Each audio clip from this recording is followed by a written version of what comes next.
प्रेमी भाई बहनों, उस परमात्मा के घर से इसी घट के अंदर निरंतर 24 घंटे आवाज़ें आ रही हैं। महात्माओं ने इस बात को समझाया। जब पांडव राजसूय यज्ञ कर रहे थे, उस समय कृष्ण भगवान ने कहा कि जब यज्ञ पूरी होगी तो आकाश में घंटा बजेगा।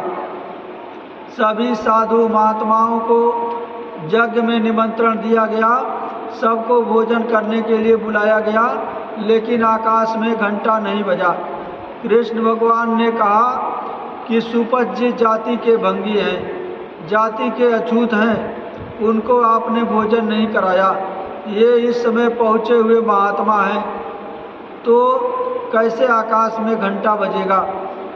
भीम अपने 10,000 हाथियों का बल लेकर कहे कि हम सुपथ जी को उठा करके ले आते।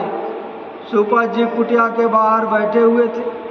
भीम के अंदर की भावना को सुपथ जी महात्मा समझ गए और भीम तो अपने बल के मद में अहंकार में गए हुए थे। सुपथ जी ने कहा कि बच्चा, हमारे सुमिरन की माला खूंटी पर टंगी हुई है, उसको उठा करके ले आओ, तब जा करके मैं तुम्हारे साथ चलूँगा।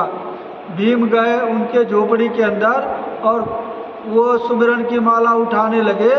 पसीने से तरबतर हो गए। एड़ी का पसीना चोटी और चोटी का पसीना एड़ी, यानी थक हार करके लज्जित होकर के भीम वापस चले आए।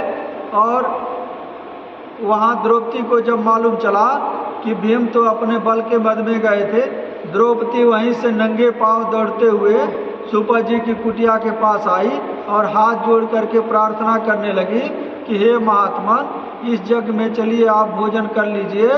तो सुपथ जी ने कहा कि बेटी, जो यज्ञ तुम करवा रही हो, ऐसे 100 यज्ञों का फल हमको दोगी, तब जा कर के तुम्हारे यज्ञ में मैं भोजन करने के लिए चलूँगा।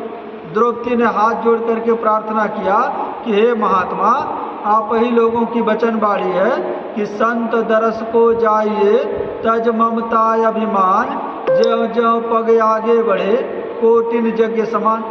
मैं वहाँ से नंगे पांव दौड़ते हुए आपको लेने के लिए आई हूँ, तो एक एक पग जो हमारा पड़ा है, 100 यज्ञों का फल उसमें मिला है, उसमें से ये आप 100 यज्ञ का फल ले लीजिए और हमारे चल करके यज्ञ में भोजन करिए। प्रार्थना को स्वीकार सुपथ जी महाराज ने कर लिया। संत न देखे चाल कुचाल, वो परखे अंतर का हाल। सुपथ जी वहाँ से